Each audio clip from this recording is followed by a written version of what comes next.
sekoly tsy miankiny iray ny Anosy Be 10 isanjato no nahavita ny fanavoazana ny fisoratana anarana.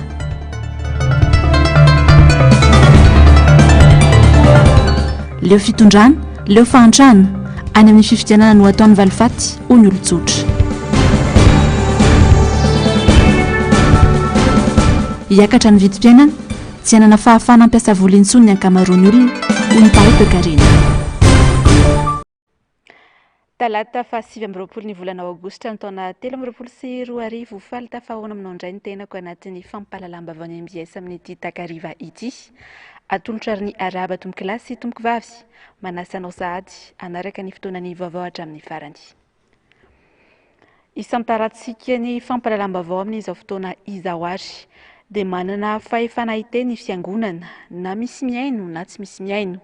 Iraka no ampanaovin'Andriamanitra ny fiangonana ka manana fahefana andrafa izay tsy sitrapon'Andriamanitra ny fiangonana ary manana fahefana anangana ihany koa. Tsisy firenena vanona raha tsy manjaka ao amin'ny fahamarinana. Nisongadiny ireo afatra ireo nandritra ny afatra nataon'ny filohan'ny FFKM androany ny pastora Irako Andriamaso Ami nandritra ny fanokafana ny fiaonambe nasionaly ny FFKM tetsy Andoharany fotsy.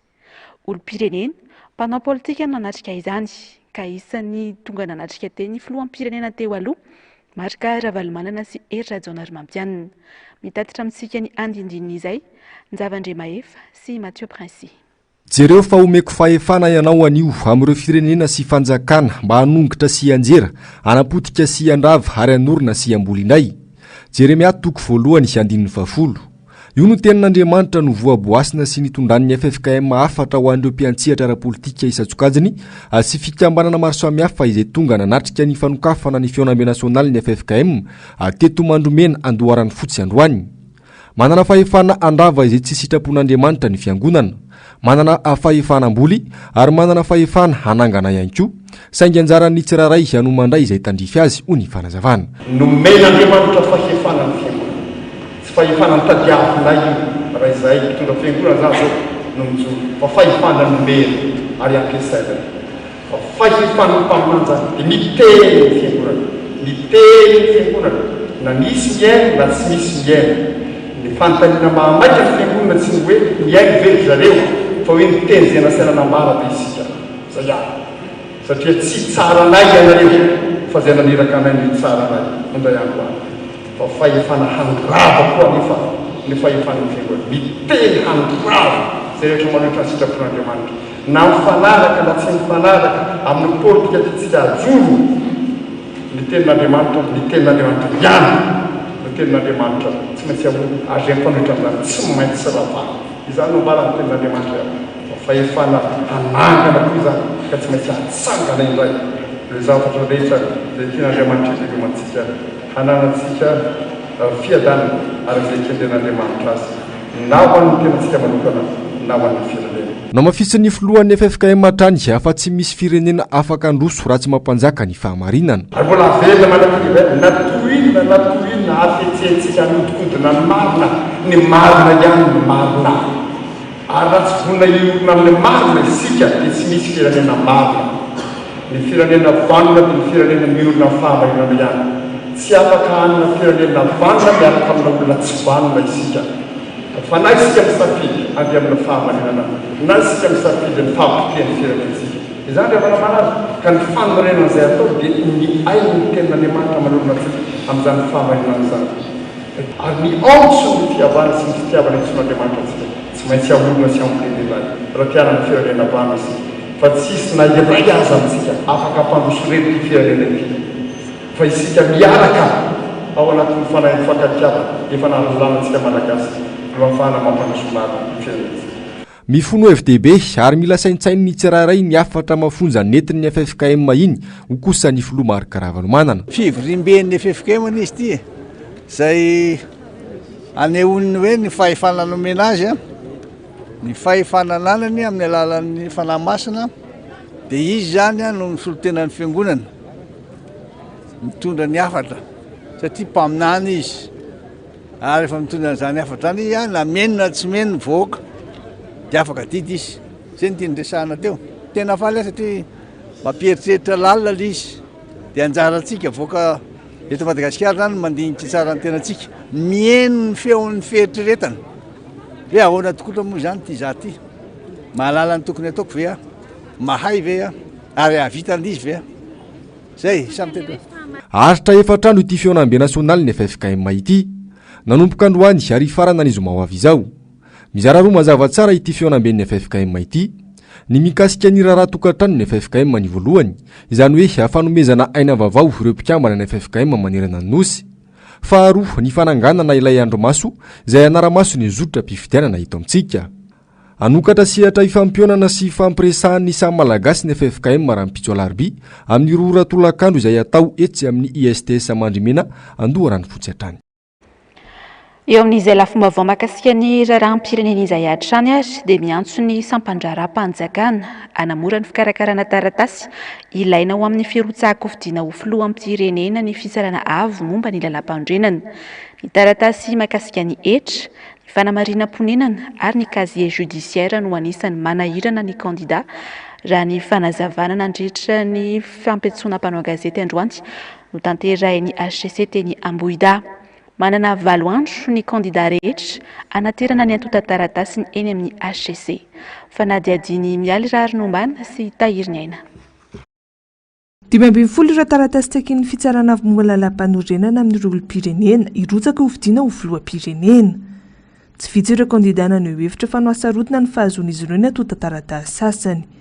Isan'izany taratasy momba ny hetra ilay antsoina hoe ta 211 bis izay novaina hoe taratasy momba ny situation fiskale. Ny fandaovana ilay antom-bola 200 tapitrisa ariary any amin'ny tapom-bola mpanjakana ary ny fakana ny casier judiciaire.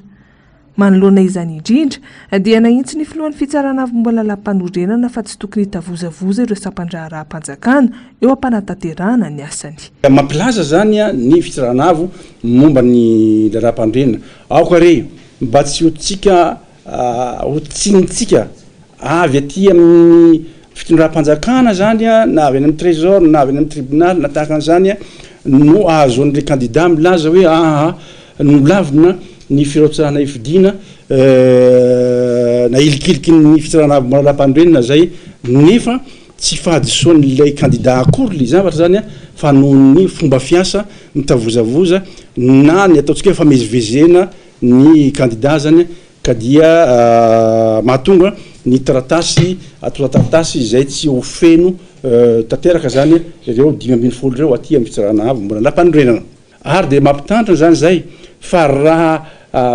hitapirofo tokoa fa famezivezena fampifilafilana any kandida izatsy na iroa ny tsy fanomezana zany taratasy zany dia tsy maintsy andraindraikitra zay ato amin'ny fitsarana avy momba lalam-panorenana fa tsy azo ekena ny fitavozavozana ka hiteraka korotana amin'ity firenena ity izany. Ankoatra izay dia nambara ny filohan'ny HCC ihany koa fa tsy voateram-boaka na hanome ny taratasy fanamarirana ny zoam-pirenena mahamalagasy ireo mpitsara. Afaka mampakatra ny raharaha kosa nefa ilay kandida araka ny voalaza hatrany.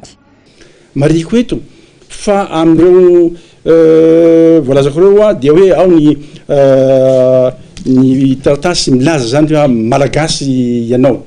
Io ndray dia miankina amin'ny mpitsara raha araky ny andininy maromaro ao amin'ny code de nationalité ny andininy fahafito amin'ny 20, 20, 20, ao amin'ny code de nationalité dia tsy voatery hanomehany zany ny mpitsara fa anjarany zany no mampiatra ny lalàna code de nationalité rehefa tokony ahazo an'izany taratasy fanamarinana ny mahamalagasy zany ilay kandida raha tsy manome moa ny amin'ny fitsarana dia mazava ny voalaza ny andininy fahasivy amin'ny 20 amin'ny code de nationalité io afaka mampiakatra ny raharaha zany any amin'ny mampiakatra ny fangatahany any amin'ny ministre ny fitsarana ny kandida dia ny ministre ny fitsarana zany tompoteny farany raha ohatra tsy mahazo fahafahapo any amin'ny filohan'ny fitsarana ady madio ny mpangataka ny certificat de nationalité.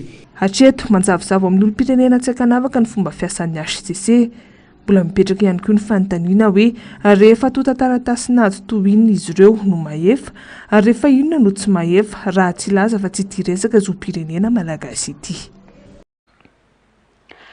Izany eo amin'ny zavavao mahakasika ny zom-pirenena izay hatrany isika atao anatin'ity toy ny vavao manaraka ity dia fantatra izao fa hiakatra ary hoenona etsy amin'ny fitsarana ambaratonga voalohany ny fahen'ny ny volana septambra ho avy izao ny filoam-perinasy. Izany dia tahorin'ny fametrahana fitoriana mikasika ny fangatahany izaka ny zom-pirenena frantsay ka nahaverin'ny zom-pirenena maha-malagasy azy. Misy indray mantsy amin'izao ny fitoriana mikasika ity zom-pirenena filoha ity, fitoriana izay ho fampiarana indrindra ny andinin-dalàna faharoa amby efapolo ao anatin'ny code de nationalité malagasy. Didy tsy volana izay milaza mazava fa ny malagasy rehetra mangataka ny zom-pirenena vahiny an-tsitrapo dia very ny zom-pirenena maha-malagasy azy. Ka ny alarobia 9 septambra izao araka izany ny filoha miakatra fitsarana mikasika ity raharaha zom-pirenena ity amin'ny fitsarana Anosy, varavarana fahavalo amby zato amin'ny 10 ramaraina.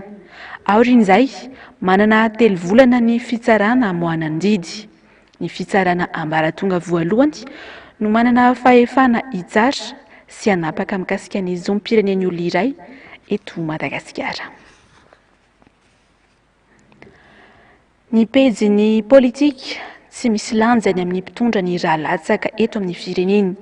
Manamarina fa tsy malagasy ny filoha ka tsy mandraharaha izay fahavoazana miatra amin'ny vahoaka entiny. Ho mafy kokoa noho izao no azony malagasy sy ny firenena raha toa ka sanatria mbola tafaverina eo amin'ny fitondrana io filoha ankehitriny io. Toy izay indrindra ny fanehoan-kevitra nentin'ny mpanao politika iray tafaresaka tamin'ny Njavan-Dremahefa sy Mathieu Prince androany. Tsy manan-danja amin'ny andro rajoelina izay tsy mizaka ny zom-pirenena malagasy intsony ny hain'ny vahoaka malagasy ny mpanao politika. Ampirofon' ireny zavantranga teny Mahamasina ireny ny fanazavana satria mbola navita nandisina namaivana ireny fahoriana na azo ny mpiray tanindrazana ireny ihany ny tenany. Ny ran'olona latsaka ny mety hamavain'ilay mpitondra nefa tsy fantany akory fa ny fiantraikany reny any amin'ny feon'ny firetsetany tsirairay dia misy akony lehibe amin'ny fitantanana firenena.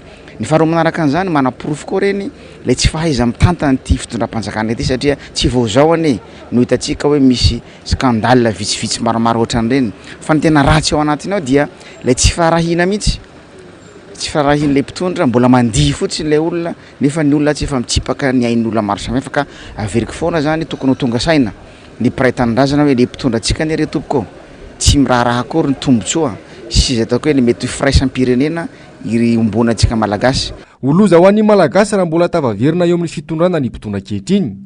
Mpitondra sady tsy malagasy no tsy mahay mitantana ho ny fanazavana. Tsy tokony latsaka ho fidiana intsony ihany koa satria tsy manara-dalàna. Raha ny lalàna fotsiny jerena dia efa tsy tokony ao anatiny voafantana ho mpifaninana izy. Ny faharoa manaraka an'izany dia apetraka foana anatin'ny feon'ny fieritseretany olom-boa tendry fa indrindra raha olom-boa fidy ao anatiny androm-panjakana maro samihafa mba hijery akaiky mba sanatsiavina tsy iray tsokombakomba amin'ny tsy fanarahan-dalàna izay ho ataon'ilay olona anao adisisika na hanao forcé fotsiny anao irotsaka amin'izany fifidianana filoam-pirenena izany. Miezaky ny manakona izany tsy fananana ny zom-pirenena malagasy izany intsony ny mpitondra ankehitriny. Efa mibaribaritsy efenina intsony nefa izany ary efa tonga saina ny vahoaka malagasy izay natsiary voafitaka. Mila verina amin'ny tena malagasy ny fahefana ary mpitondra mahay sy mahalala ary mahavita no ilay ny firenena. Ny vavao mahakasika ny fifidianan'izay hatrany ary dia lalatokana ahafahana miala ao anatin'izao fahantrana lalina izao ny fifidianana. Tsy tokony anaky lembenana intsony araka izany eo anatrehan'izany ny olom-pirenena malagasy rehetra fa izoro iaro ny safidiny ahafahana mametraka izay olona hanafaka ny Madagasikara. Tsy mila olom-bavao intsony ihany koa ny firenena, tsy mila fitondrana intsony ihany koa fa ampy hitsarany rehetra ny zava-bitany teo aloha ka tokony ahatonga saina ny tsirairay. Toy izao indrindra ary ny fanehoan-kevitra ireo sendra ny Ando Miaratina sy Andry Rakotomalala. Tsy mbola niana zavatra ataka nisy tamin'izao fitondrana izao ny malagasy hatramin'izay. Ny rarakopana ny fampanantenana natao avokoa izay andemena ny sain'ny malagasy fa hivoatra Madagasikara. Ny mifanohitra amin'izay nefa ny zava-misy potika ny firenena tafiditra anatin'ireo firenena 5 mantra indrindra maneran-tany. Tsy naombo ny paikady netiny vao maika na mitotongana ny toe-karena sy ny fiainam-bahoaka fa nalahidy ny fanovana sy ny fiovana ny fifidianana hitsaran'ny olona ny zava-bita teto. Amin'ny fotoana io no anaovan'ny olona valifaty rehefa tsy afaka ny hevitra malalaka ihany. Io zany no ahafahanao mamoaka ny amponoa ny olona ahafahana hoe hitondra firenena mandritra ny 5 taona manaraka indray dia tsy olona manome fanomezana be na satria efa tsapa teto daholo zany ao no mody manakomena dia rehefa aveo kay misy valiny izy aveo manatiana aloha hoe iatsaratsara kokoa le fiainany izay foana zao raha zao hoe tokony aneo hevitra dia voarara hoe ao anatin'ny trano ihany fa tsy mahazo manao akalamanjany ianao no manao hevitra nefa ny olona nge be da be ny tianeo hevitra fa tsara raha aloha misy an'io fifidianana io avy dia ny olona no mety anao valifaty tsy maintsy tokony fidy daholy rehefa ampitoana mba hisy voarana amin'ny fiainana fa amin'ny fiainana zao efa misarotra be zao olona manana toetra mandinitra mijery ny fiainam-bahoaka hoe manao ahoana ny fiainam-bahoaka fa amin'ny fiainam-bahoaka aloha zao dia efa misarotra jerevonao amin'ny vidim-bary le fanjakana tsy mba mijery an'le vahoaka madinika amin'le zavatra andavanandro sakafo sy ny karazany kely ny finolana tafavoaka ny Madagasikara anatin'izao antsana lalina izao raha olom-baovao no hitondreto olona efa nitondra mahafantatra ny tena laram-pamehana ary navita nampisongadina ny firenena no mila miverina eo amin'ny fitondrana ampitsara ny rehetra izany ny toerana nisany Madagasikara teo aloha sy ny tamin'izao fitondrana izao ho anamjery aloha le olona efa mitondra teo any matahoverina matahavoaka amizay reo any efa nahitany teo izay olona mitondra teo any satria nisy zany zavatra tsy tanteraka kely tamin'le mpitondra le nitenenina tany amin'ny voalohany dia lasa volana izy dia lasa tsy miala an'izay fividianana ihany no vaolana tsy tokony ho verebereby amin'ireo fampandriana drisa sy fanodikodinana saim-bahoaka ny rehetra fividianana madio sy mangarara no tanjony isiny ny fiatsaram-piainana sy fampandrosoana maritra eto amin'ny firenena mahita amin'ny gazety raha zao ohatra mbola misy manao hoe mety hisy tetezana ito io dia ohatra ny gagabe amin'izany zavatra any dia le fifidianana tenena tena andrasina tenenao hoe alao mba handeha madio le fifidianana dia zao efa isasaka efa tapitra fitondrana zay vao nalala hoe nisy doublan nisy dia zao efa eny fisiondray hoe misy birofokotany vaovao any atsimotsimo antileara zany raha marina leo an'le zavatra efa nisy foana zany ny olona sy ireo mpanao politika afaka maneho hevitra dia mitaky an'le hoe mangarahara madio izay ny atsony an'le FFKM tsy aivina ny 7 novambra ho avy izao no natanterana ny fifidianana eto Madagasikara ny 9 oktobra no isokatra ny fampelezan-kevitra ary katona ny 7 novambra efa nisokatra nanomboka ny 13 aogositra lasa teo ary farana hatramin'ny 9 septambra ny fametrahan'ireo maniry rotsakofidina ny antota taratasy eny amin'ny fitsarana avy momba lalam-panorenana tompony teny farana ny olo-pirenena rehetra tsy anaiky lembenana ho voavidy vola sy fanomezana tsy mahavitandro ka mitaka ny tena sy ny taranaka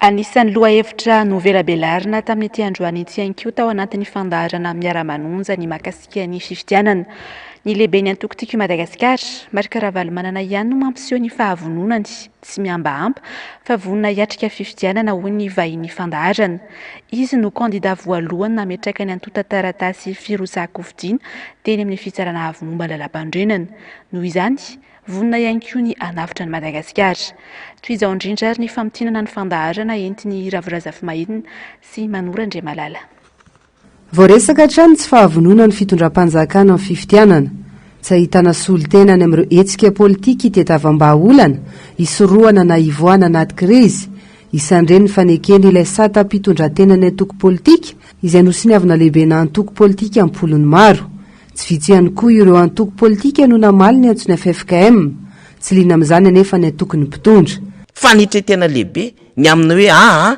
raha-pireneny ity ampandeferina daholo zavatra rehetrarehetra ny ambadika any fa zao atrehana ny fifidianana fa io ny lalina ray mety ahafahana manova ny firenena sy ambara ny lalam-pandroenana fa raha misy zany mampiseho fahavonona politika hitondra fitoniana filaminana fahadiovana fangarahara ny fifidianana dia mba pirofo mitoaka ny tendra ny tompoko lay voalohany nametraka ny antota taratasy lay olona zay manaiky ny charte de bonne conduite ary lay olona izay miatrika ary vonina hiady hevitra ao anatin'izany fiaonam-be nasionaly ny FFKM zany ahafahana mitondra hevitra mba atsakana hevitra hoentina any amin'izany tontolo ara-pifidianana heverina fa madio sy miendrika ho an'ny malagasy izany mahatony rehetra mikaroka de zao tea hita fifidianana mitondra filaminana, tea hita fifidianana makany amin'ny fifantembiasa-pahefana feny fitoniana, tea hita fifidianana makany amin'ny fifantembiasa-pahefana ara-demokratika. Resy lahatra ny HPR na hetsika pro-ravalomanana mivina sy fampandrosoana entin'ny kandida ny atokotiko Madagasikara ho an'ny 5 taona manaraka. Valiny tetikasany avokoa ny marary ny vahoaka ankehitriny toy ny sosialy, ny asa, ny fambolena, ny fampianarana sy ny sisa.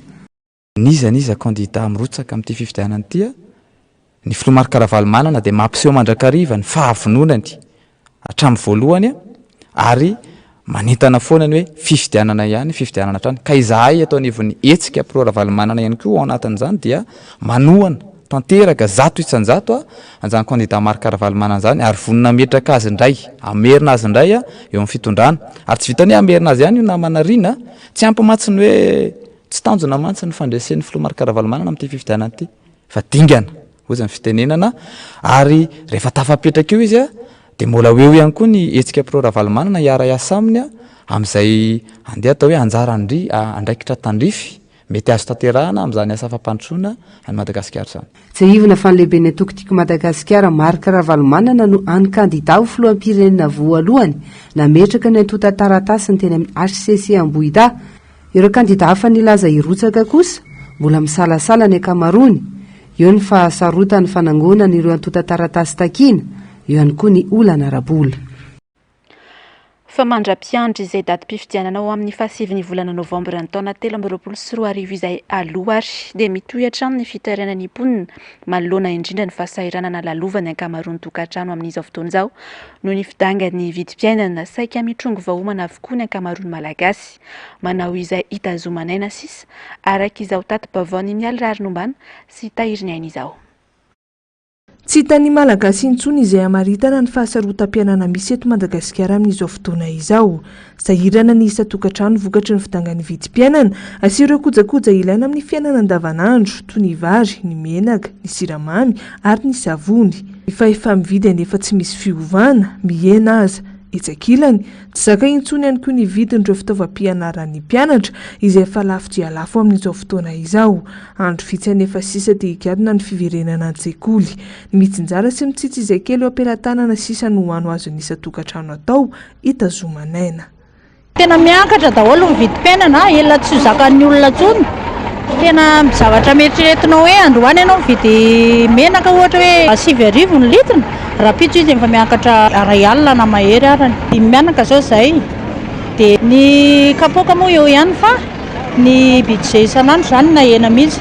Raha teo ohatra hoe 75 par jour na hena kely ohatra hoe 60 atao mavita ohatra zany mba mitsinja ny ligne apitso zany. Raha ohatra zao zany toy mety indray mandeha isan'andro sisa gasy angamba mety sakafo.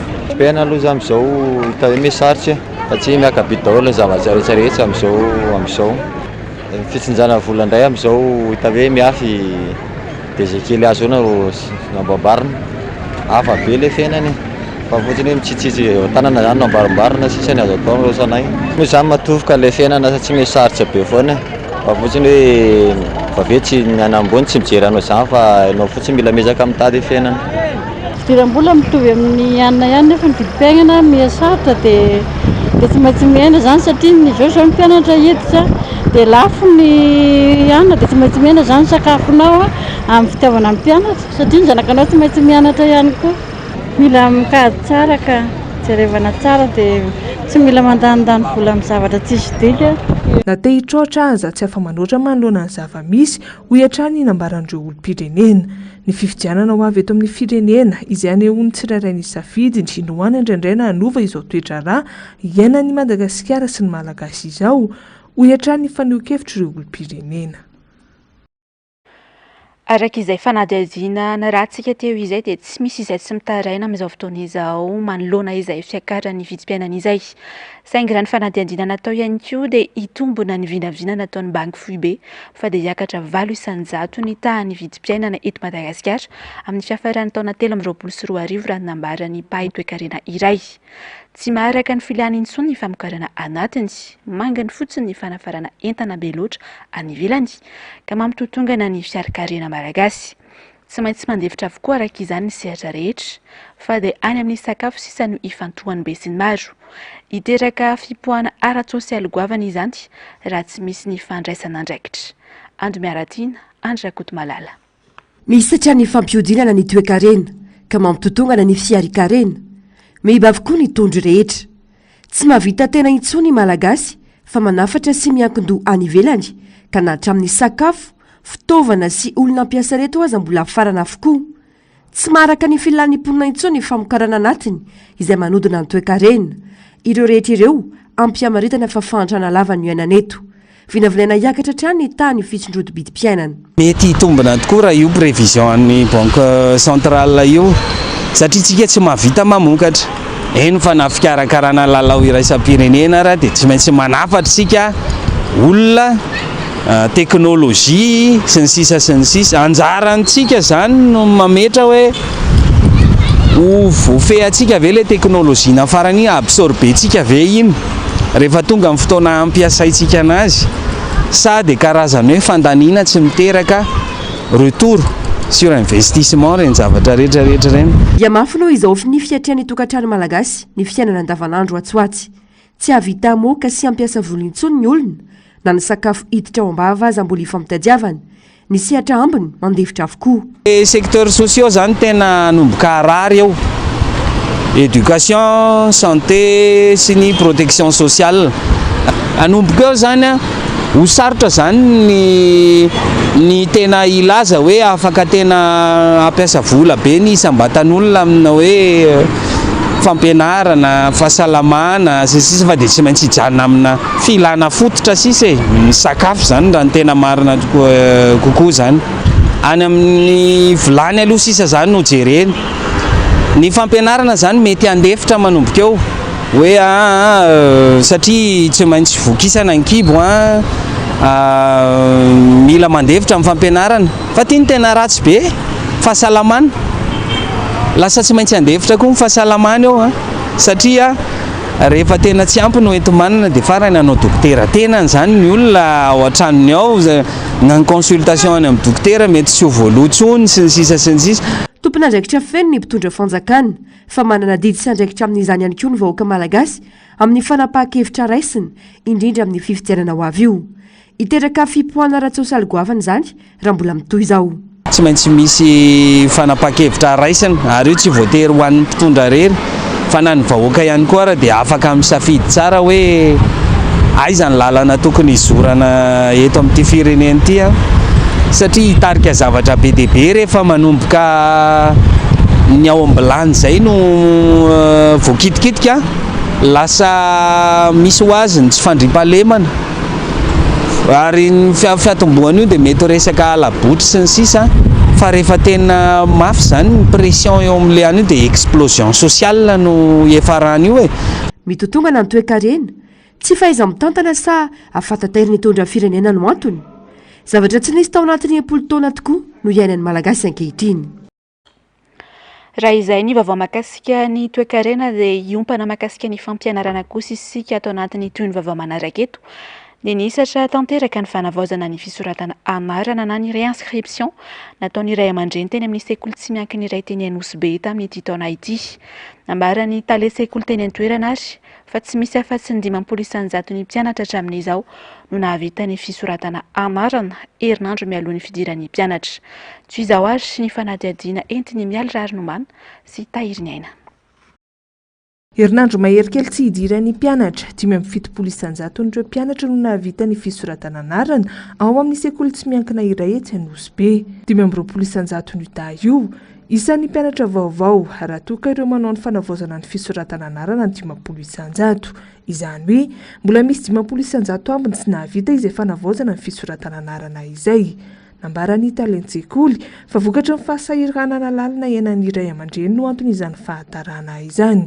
Nisy tanora iray aman-dreny mpianatra mihitsy no tonga ny angafy tamin'ny talentsekuly any amin'izay fahatarana izay raha ny voalaza hatrany. Hatreto aloha zany eo amin'ny 570 no misoratra.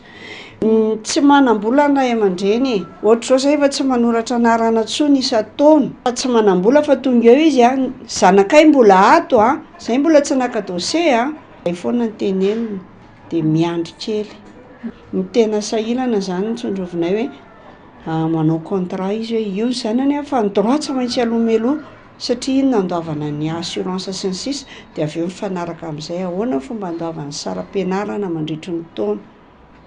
Dia eo amin'ny resaka fitaovana koa zany ny eto amin'ny sekoly dia izay zavatra tena ilain'ny ankizy no nafarany hoe tsy nanafatra fitaovana tsy dia miasa firy zany zay.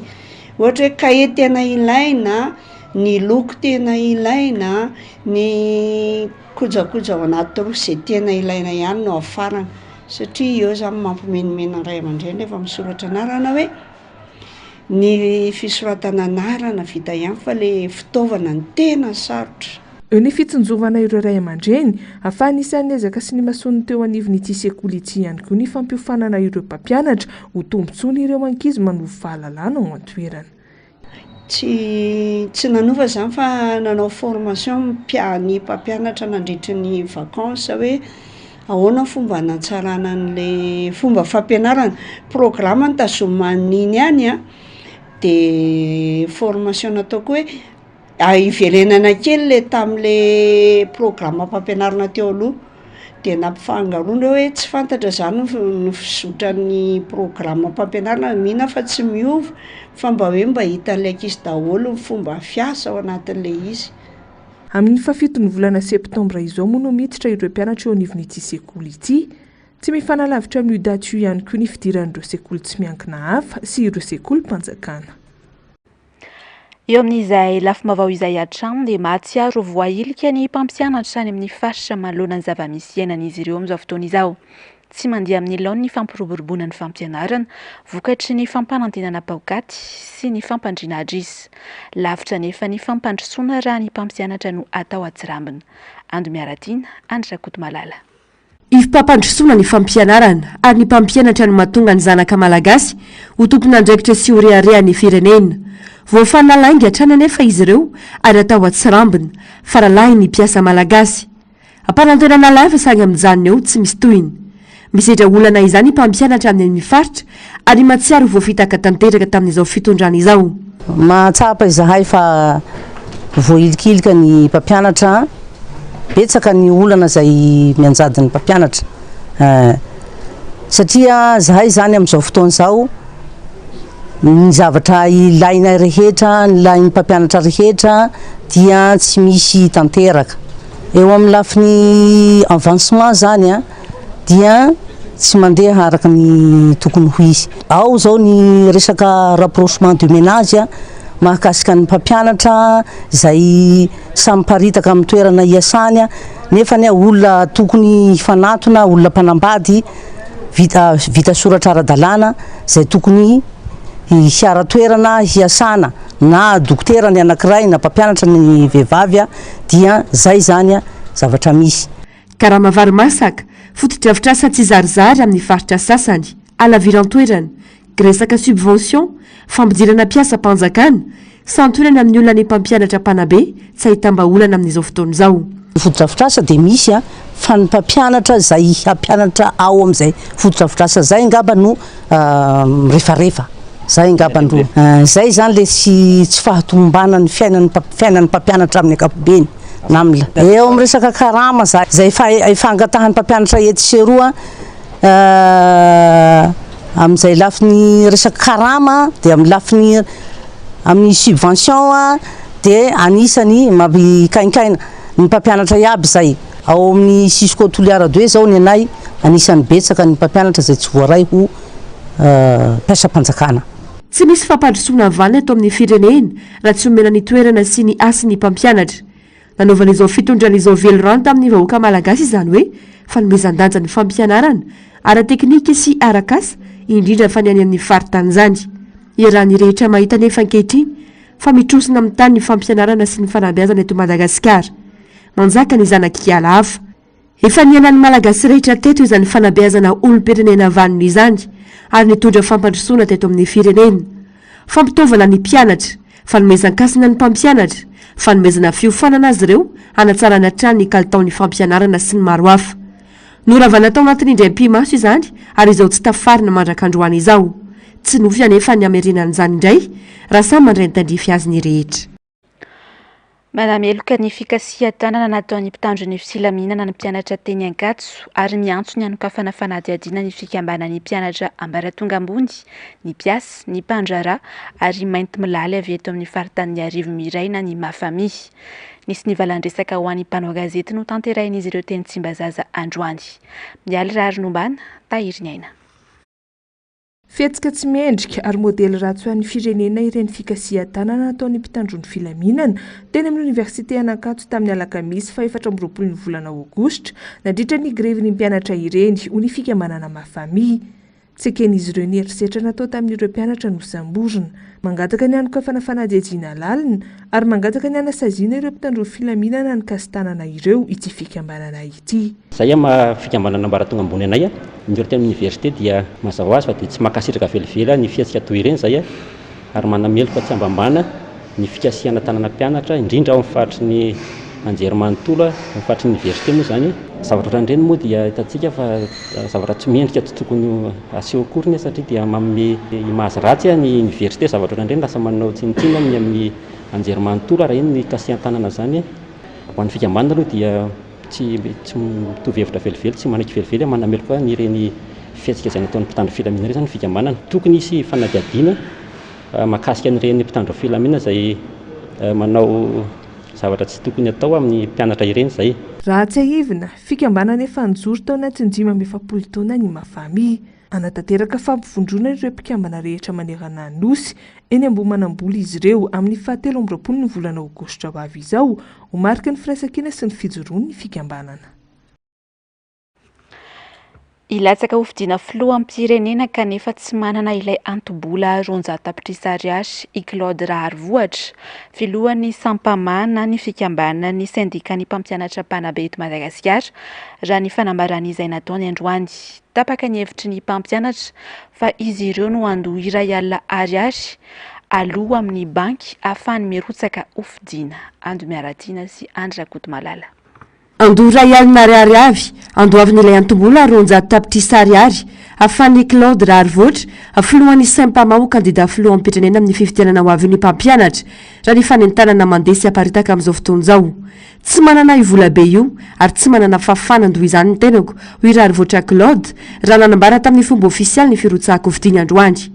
Tapa-kevitra fa ilatsaka ho filoham-pirenena amin'ny fifidianana ho avy izao. Raha izaho manokana aloha dia tsy hanana an'izany le 1 milliard zany ho caution moa le fiantsoana azy zany dia tsy hanana an'izany fa zareo no manana an'izay ihany zay dia everiko fa manakavaly an'izay izy. Noho izy mahafantatra ny mazo ny mpampianatra ny voalasa fa antony nanosehanizy ireo ity kandida ity. Andrasana raha ho feno io vola io hatramin'ny 9 septambra hikatona ny fametrahana andoha taratasy firotsahako vidiana.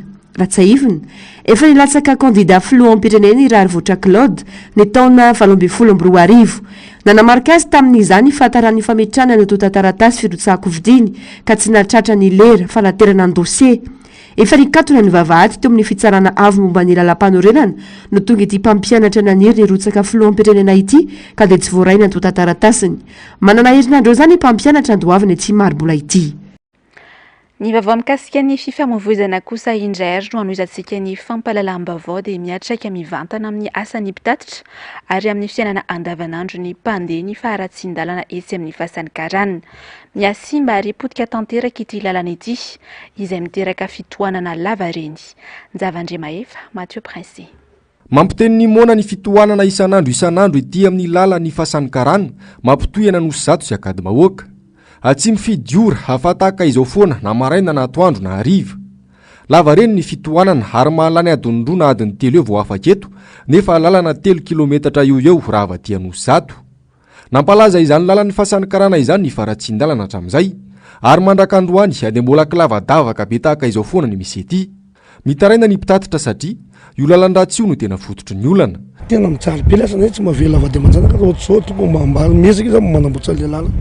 Tsy etenao amin'izao zao tsy mavita tody ino zany mba volenina hodina vola mpatoa tsisy amin'izao paty antoka be ohatr'izao foana eto isanandro ohatr'izao foana tena miraiky zao nomboka tamin'ny finy anao tsy afaka mamidina an-dala anao tsy tsy hitanao tsisy olo tsisy oletinao hidina an-dalana zao marina to tena grave aloha le izy am'le zay tsy mahavita tory mihitsy am'le embouteillage nenadondroa eo zao tena mijaly aloha zay satria versement patron versement voavoaka ny tobile de misy versement mody raha riva matetika tsy mahafeno madimaina de miara-mikaramanao iny raha tsy feninao tena gérant zao mahita zao moa zany mampijaly ny lalana ny embouteillage tena ratsy tena sarotra be mihitsy ny analana n'ity fahasangaran'ity amin'ny embouteillage sy ny lalan-dratsy raha ny embouteillage eto zany parivony andro raha ohatra taloha zao mahavita tory efatra zao tsy mahavita azy zany mitsony na lasa nany olona ary lasa tsy miditra satria mitohana ny embouteillage de sisy ninona leo mandeha tony tsy nisy fanamboarana hatramin'izay ity lalana ity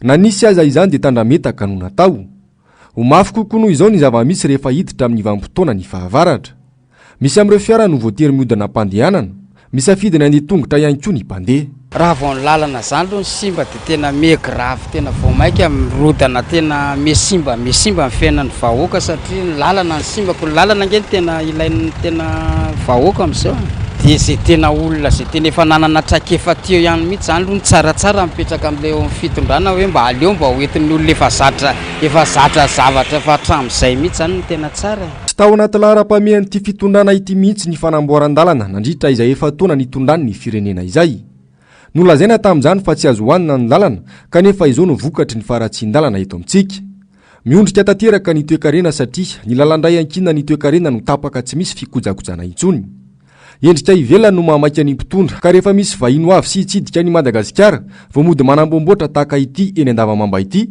lavahana ny arabe dia avela fotsiny eo fa tsy misy tohiny intsony.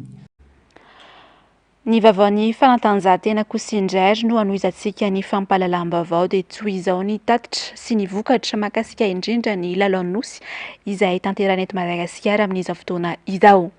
Ny ampienina ny medaly volamena azon'ny Madagasikara hatramin'ny 930 teo nanaovana ny angom-baovao araiky ny antotanisany voaka. Teo amin'ny taranja atletisme dia norombany Tovondrainy Felix ny medaly volamena teo amin'ny 100 metatra sokajy lehilahy manana olana ara-pahitany. Volamena ihany koa no azon'ny Santiana Mahako eo amin'ny 400 metatra vehivavy. I marim-bola tiana Njakatiana ihany koa no nandrobaka medaly volamena teo amin'ny saut en longueur para atletisme. Ho an'ny taranja atotondro kosa indray i Alain Randrianarivony no malagasy nandrobaka ny medaly volamena teo amin'ny taranja ity rehefa nandalo ilay teratany Mauritiana. Teo amin'ny tennis vehivavy olon-droa dia mity voavy sy mialy Ranaivo no nivoaka mpandresy. Raha medaly volafotsy kosa ny any Narindra Ranaivo sy Arena Voavy Andriny. Nandrobaka medaly alimo 4 kosa i Madagasikara androany teo amin'ny taranja Lomano.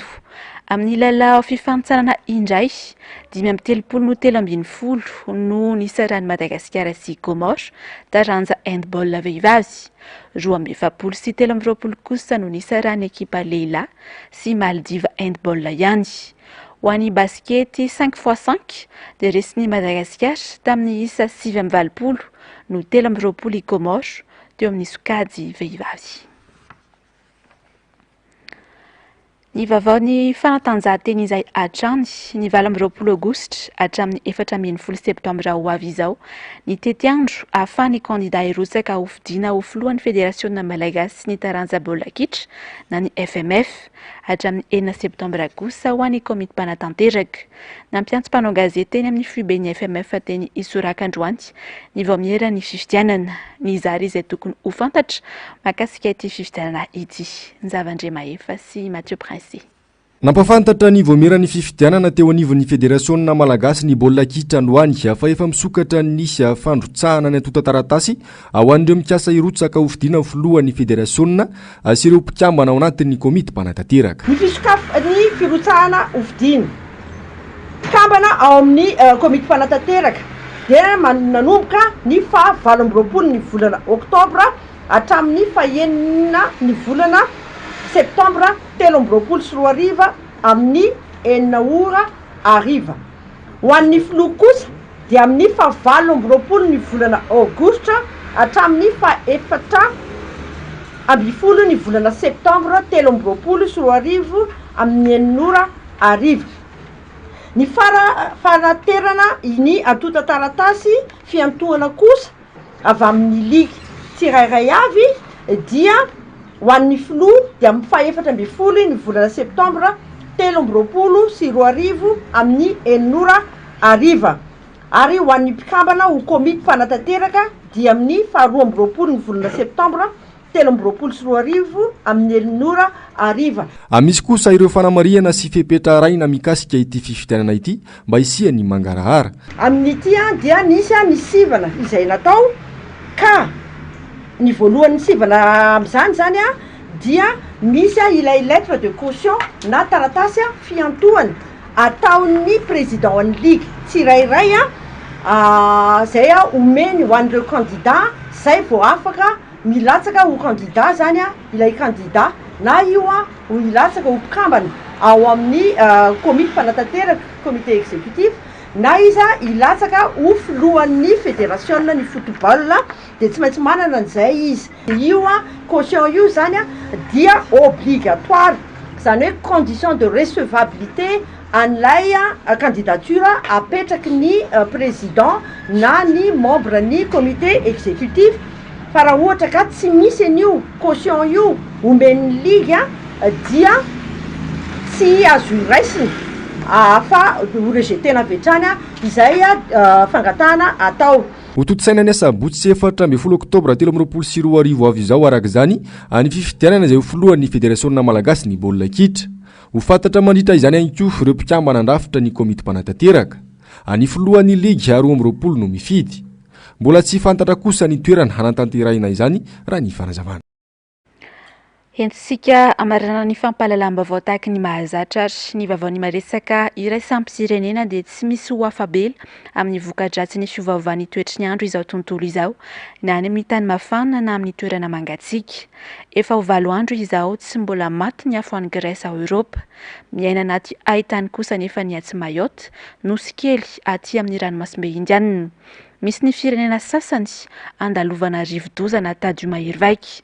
Mila mandray fepetra entitra dieny izao iarovana ny tontolo iainana mafimafy kokoa ny rehetra hoy ny nambarany manam-pahaizana. Ravirazafy mahenina mbola hava tsara.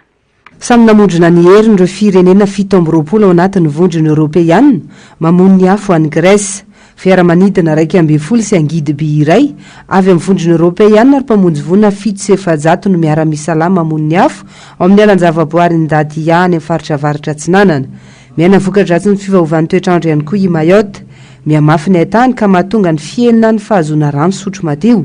Mba hitsitsiana ny rano, nanapa-kevitra ny prefet any toerana nanomboka ny volana meteo fa ifandimbo ho tapahana ny rano isaky ny commune ary vatsiana rano mitokana io sekoly voakasika izany. Nahitana fienany hatramin'ny 520 isanjato ny fandaniana rano, saingy tsy nahitana vokany. Iamafy ny tsy fahampiana rano amin'ny volana septambra ho avy io hoy ny manam-pahaizana. Zara raha mahazo rano 3 ala metatra toratelo isan-kerinandro ny sampandrara misana izany any Mayotte. Raha toka 10 metatra toratelo ny filana ho an'ny mponina 3 hetsisa. Ity no ahitany mafy indrindra niatra tamin'ireo Maoreta ao anatin'ny 80 taona raha ny fanazavana. Amin'ny ankapobeny, ny ala no tena lasibatra voalohan'ny fiovaovan'ny toetrandro. Manana andraikitra lehibe ny fivoaran'ny tontolo iainana nefa ny fisian'ny ala. Misy ny fetrana maro-pana takiany azo ka raha mihoatra izay dia tsy mitombo ary tsy afaka anao ny asa ilana azy na ny antsoina hoe photosynthèse ny azo. Manampetsaka amin'ny fiarovana ny tontolo iainana nefa ny ala. Mamboly azy noho izany no vahaolana voalohany ahafahana miaro izao tontolo izao amin'ny voka-dratsy ny fiovaovan'ny toetrandro. Izay vaovaony tontolo iainana eo amin'ny maresaka iraisam-pirenena izay ihany koa ary no manakatona tanteraka ny pejy ny fampahalalam-baovany MBS tamin'ity androany ity. Mankasitraka feonanao nanaraka izany hatramin'ny farany.